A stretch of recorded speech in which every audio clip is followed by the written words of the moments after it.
Hello, everybody, and welcome to episode 3 of Mangoverse SMP. Last video was a lore video where we found this basement full of mysteries and secrets, and we have found our. You may remember in episode 2 we found an amethyst geode. I actually found another one that was even closer to our home, so they're actually sort of connected. I might end up making like a path between them or something like that, just so it's easier to get large amounts of amethyst. But here's that one, and then I think the other one is somewhere over here, like in this direction. I don't know. But it's over there. It's like just past that water there. But yeah. So that's that. But this one's actually bigger than the one we found in episode 2. So we're just gonna kind of stick with this one. So yeah, there's a few things I'd like to get done in this episode, and one of them being doing some hex casting. And I don't know if I'll format this as a tutorial or as just kind of like gameplay, or if I'll like just like cast a spell and then just like cut out the entire spell and just make it look like I'm casting something instantly. But I I'll probably end up doing the tutorial thing because I'd like to share that skill with people. It's a fun mod to use, and I'd like to see more people using it. So yeah. The other thing I'd like to do in this episode is finish up the house, as we are getting very close to its completion. And it'd be really nice to get a roof on this tower here, because it's kind of annoying having the rain fall in every day. So let's see. We're gonna need some coal so we can smelt down the rest of this. Oh, I need to grab a bit more. There we go, just top it off. And then while we wait for that, and do we have any copper? We do have a little bit of copper to do. All right.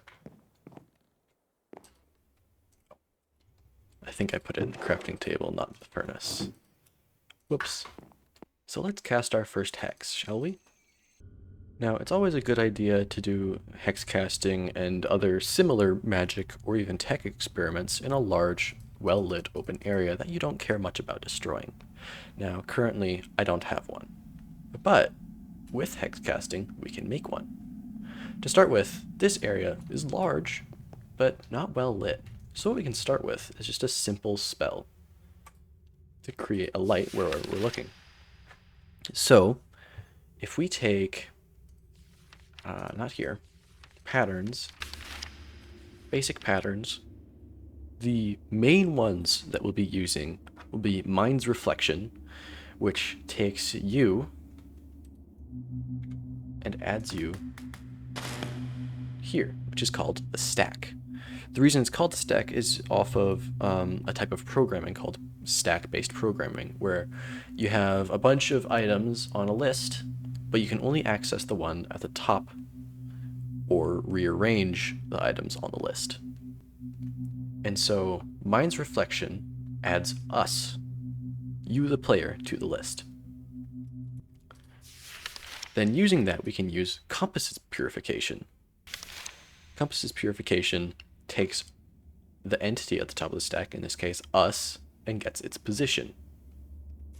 So we'll go ahead and do that. We've got us on the top of the stack. We could have a glow squid, a sheep, another player, and using Compass's Purification, get its position. And by itself, that is helpful. You can do a lot of things with that. You could, in fact, we can get rid of this torch here. And using a very simple spell, we can conjure a light. What it takes is a vector, in this case our position, and places a light there. So we can just go ahead and get a light at the position that was recorded. So using this, there's more things we can do with it. if we go ahead and look back at basic patterns, we've got Mind's Reflection, Compasses Purification, gets ourselves and then our position. Now, another major thing that we can use in a spell is Alidai's Purification. What this does is it takes an entity, probably in this case us, and gets the direction you're looking in as a vector. So, what we'll do is we'll use a spell to place a light over here. So we start with adding ourself, our position, then we need ourself again because as you can see we're no longer on the stack, and we'll use Alidai's Purification. And the orientation of the pattern doesn't really matter when you're casting, so we can just go ahead and draw it like a 7. And there's our direction, our looking direction as a unit vector. Now that we have that info, what we can do is we can use something even better called Archer's Distillation, which essentially takes your position, your looking direction, and then gives you a position from that. The reason it's called Archer's Distillation is because it's like, if I were looking at this block and I shot an arrow at it, where would that arrow land? And so we can use that as a ray cast to get the position of the block that we're looking at. So we can just go ahead and draw that out, and there it is, the position that we're looking at, or that we were looking at when we cast the previous 2 parts. It doesn't actually update live, it's just casts, it only checks those positions and rotations when you first draw them. So then, now that we've got this, oh, I was wrong. Now, what just happened was a mishap. We tried to cast a spell, but we couldn't because something got in the way.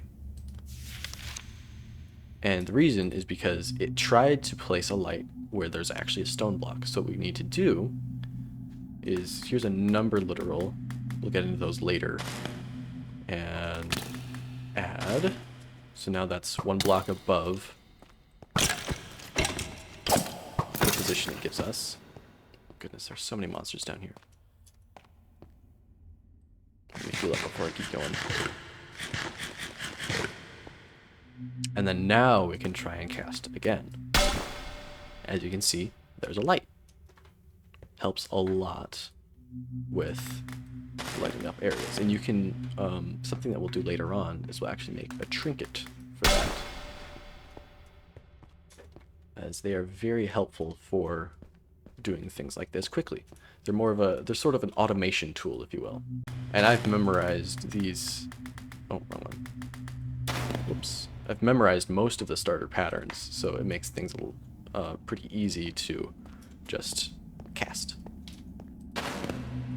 Now, if you're doing a spell and you mess something up for whatever reason, and you've just got a bunch of garbage on the stack here, what we do is if you crouch and right click, or whatever interact button you have, it clears the entire thing, the stack and all the patterns on screen.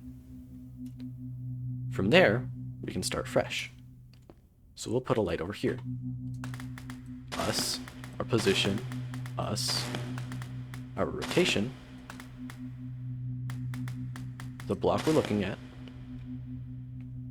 then we'll get 1 block up, as you can see, add them together, and conjure light. And we just keep doing this over and over to expand the area that is safe to work in.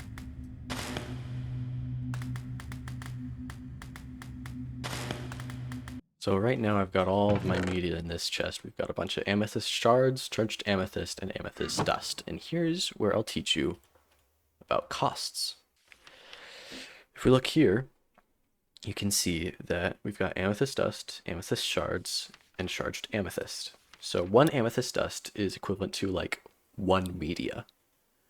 An amethyst shard is equal to 5 amethyst dust, so we'll just say 5 media. Charged amethyst is 10 units of amethyst dust, or equal to 2 amethyst shards.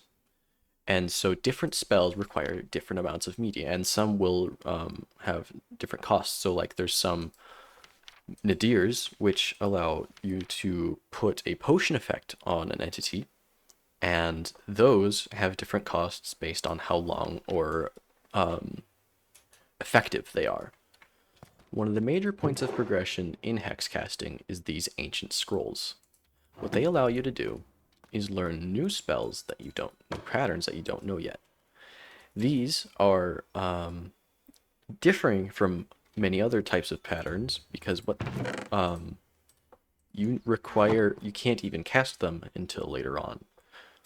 You can use an amethyst dust on any pattern to see blue hexagon, which is the starting point, and from there you draw out the shape. Now, where you start actually is dependent on the seed you're playing in. So between different worlds, you might have a different way that you'll have to cast these things.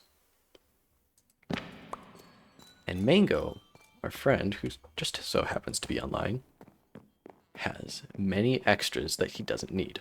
He's on his way back from an adventure, so he'll bring even more later. Something this magic mirror will come in really handy for is traveling back home. So I'm gonna go ahead and head out, and head over to his place to pick those up so we can learn more spells. All right, we made it to Mango's base. He said he isn't home right now as he's still on his way back, but he said feel free, told me that I'm free to look through his chests and see if I can find any of the scrolls that I'm looking for. Looks like he's got a lot of create mod stuff going on here. I might get into that stuff, but we'll see. Wow. Looks like Mango has everything. Just about. I think I'll wait here for Mango to come back because he said that he had found some more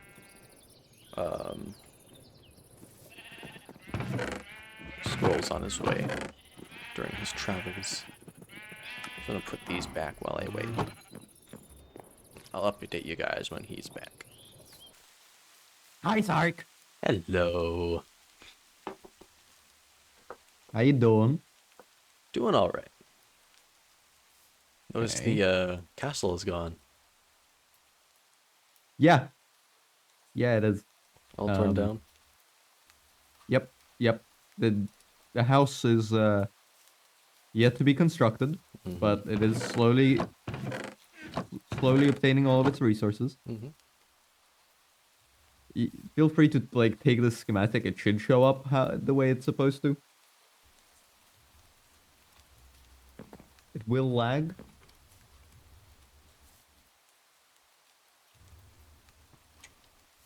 I see the bounding box of where it's supposed to go, but I don't see the structure. Okay. That's probably because you don't have the file itself. Yeah. It don't matter. All right, let me see.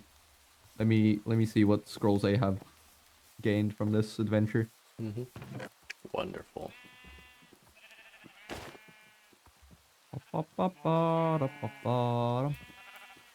Hey, would you like a space dissector? What? That.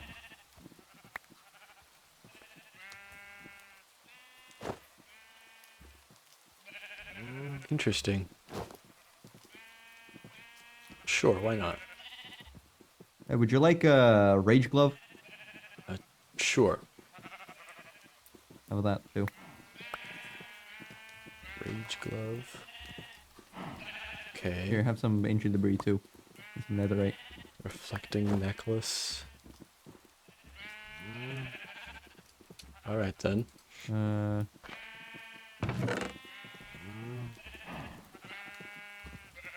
Okay, nothing more here. And final backpack. Alright. That's all of it. Perfect. That's all of the scrolls at least. Do you want any form of payment for any of this?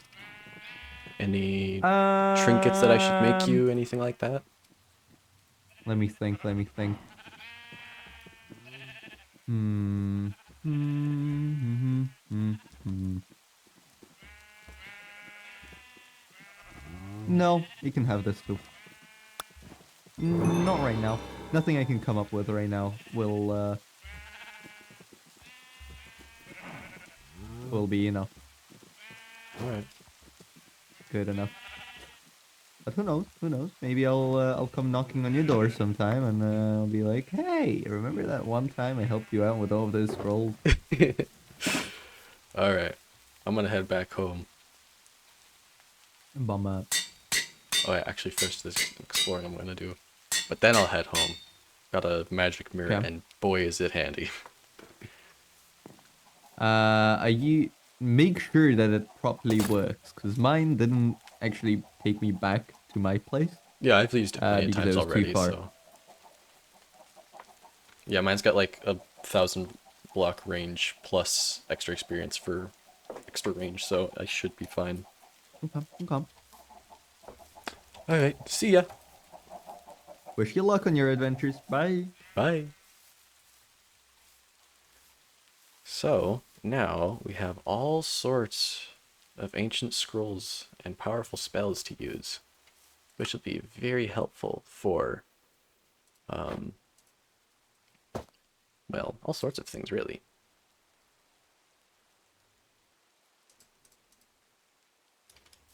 Anyways, alright, so we're back home. We dropped off all of our scrolls in here. We've got plenty to play with later on. We also got a warp scroll, which is interesting. I think I'll just go ahead and do that here. It's got a location, so I don't know how those work really, but we'll see. Our sandstone is probably done smelting, so I'll go ahead and finish up this tower quick. And then we might get into some more hex casting lessons. From here, the building will get a little bit more difficult on the tower, but hopefully I'll be able to figure things out.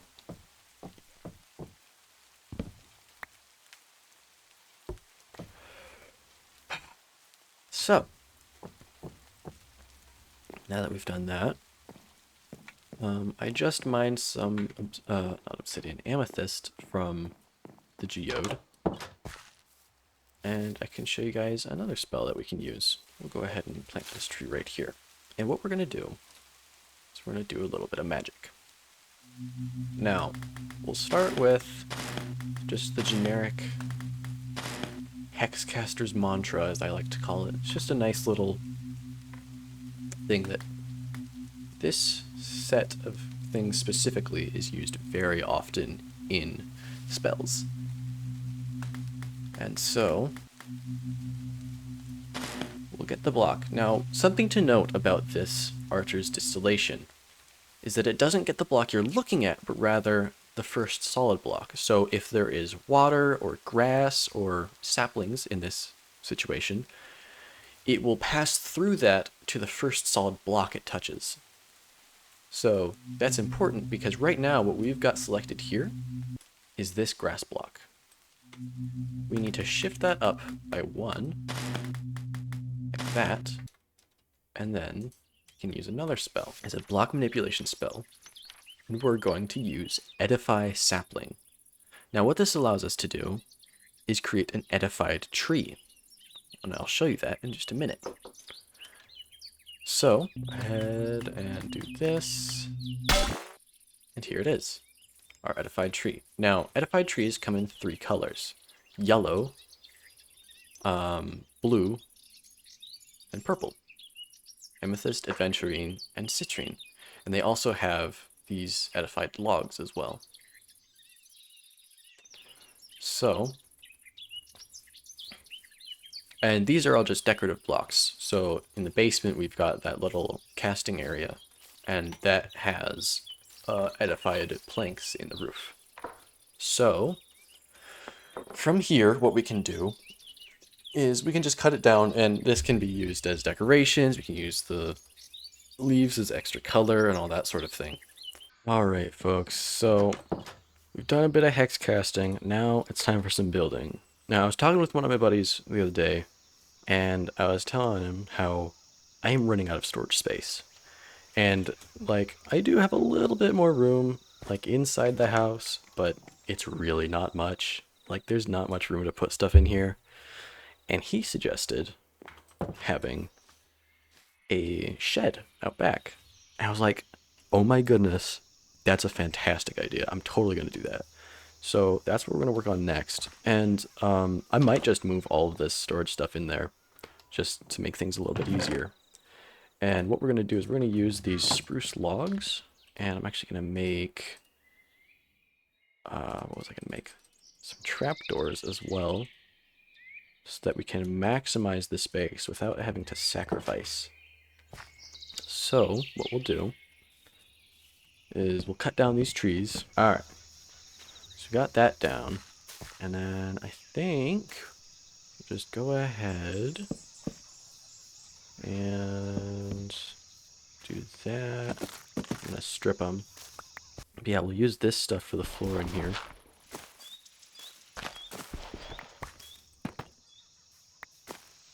And basically what we're gonna do is we'll have these spruce trapdoors. That way, we've got a nice large interior without having a really big exterior. And I might swap these logs out for a different material because it's already just such a busy, like it's already got so much of the same color.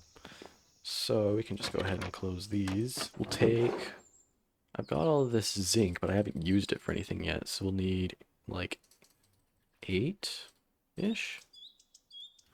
What we'll do is we'll turn it into some copycat stairs. Just like that. Beautiful.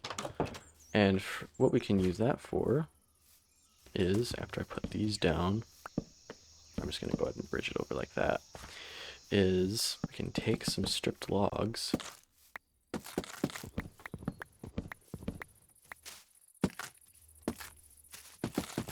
and don't worry, I'll put a door on this thing. But what we can do is we can put these up top like this.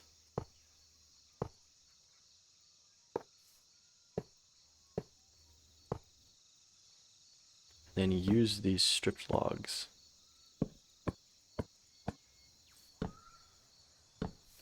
just so that, like, A, we've got a bit more room in here, and B, we can actually have chests under here and still be able to open them. So we'll be able to fit quite a few double chests in here. Oh, that's right, I gotta make 2 more copycat stairs. Let's do that quick. Just go over here, grab these out.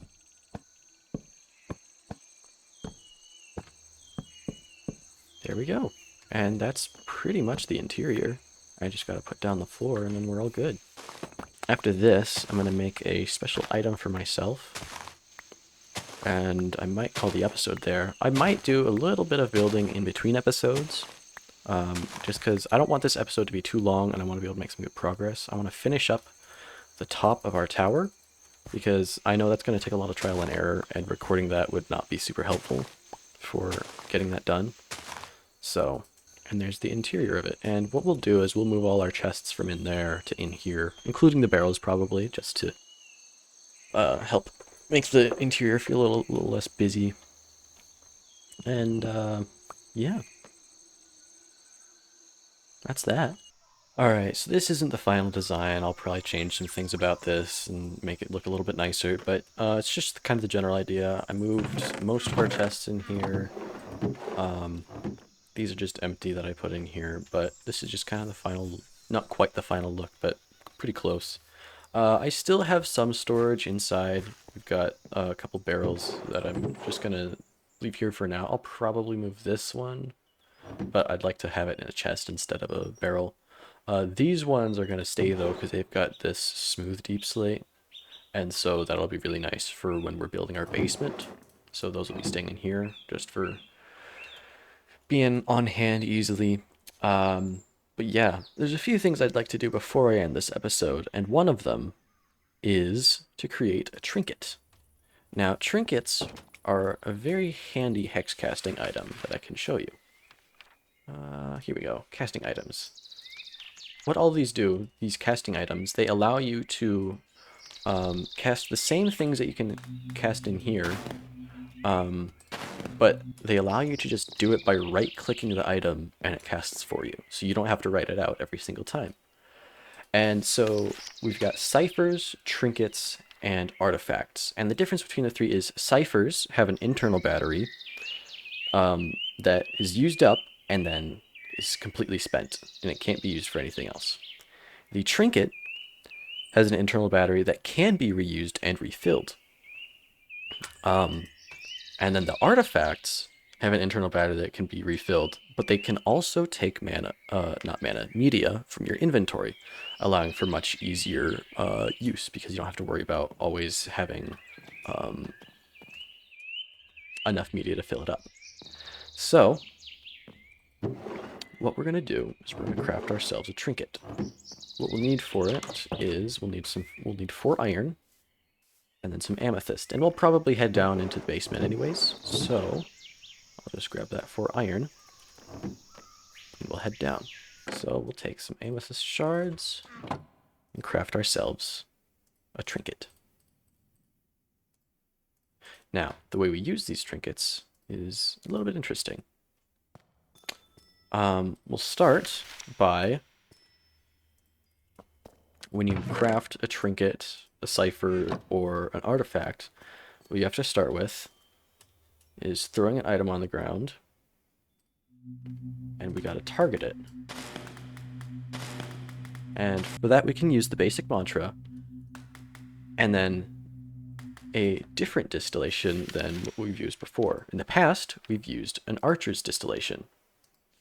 But with this one, what we'll be doing is we'll be using Scout's distillation.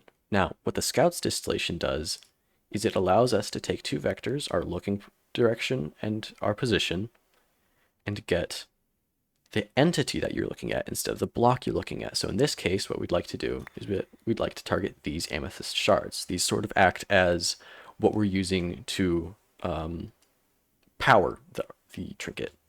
So we've got our looking direction and all that. It's in the correct spot. So then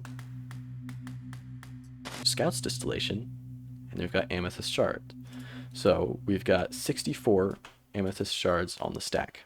We'll need to put the trinket in our offhand, and from here we draw, it looks like an open parenthesis, and that allows us to escape normal casting. So that what that means we can do is we can start drawing patterns without having to worry about accidentally casting them.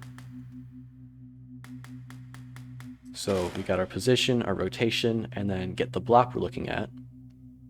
And then from there, what we want to do is we want to use something in block manipulation. We want to break the block. So what we're basically making is a mining laser. So it takes that block that we're looking at and it breaks it. And then from here, we use introspection, I think is what it's called. And as you can see, it's copied to the top. It doesn't look very nice, but there are some add-ons that you can use for hex casting that make it look a little bit nicer. From here, we need to craft a trinket. And this is a very, not very, but a quite complex pattern to cast. So let's look at it one more time. All right.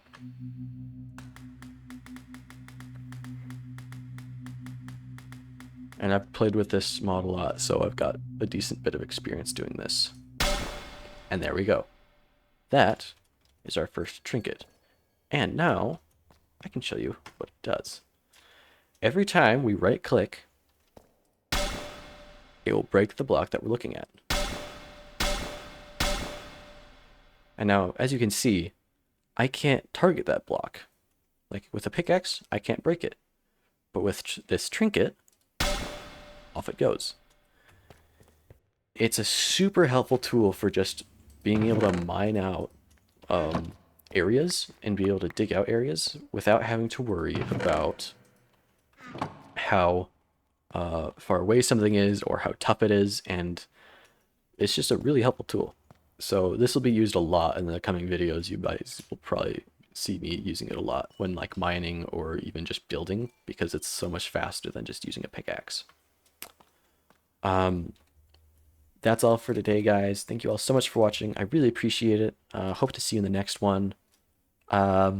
Leave any comments if you think I could do better, or if you think I did well. Next video will be another lore video, as I would like to progress more into hex casting, and to do that, I'll have to progress the lore a little bit more. So look out for that. And I'm hoping to be able to do a interaction with some more players pretty soon. So look forward to that as well. That will be episode 4, I believe. So yeah, peace out.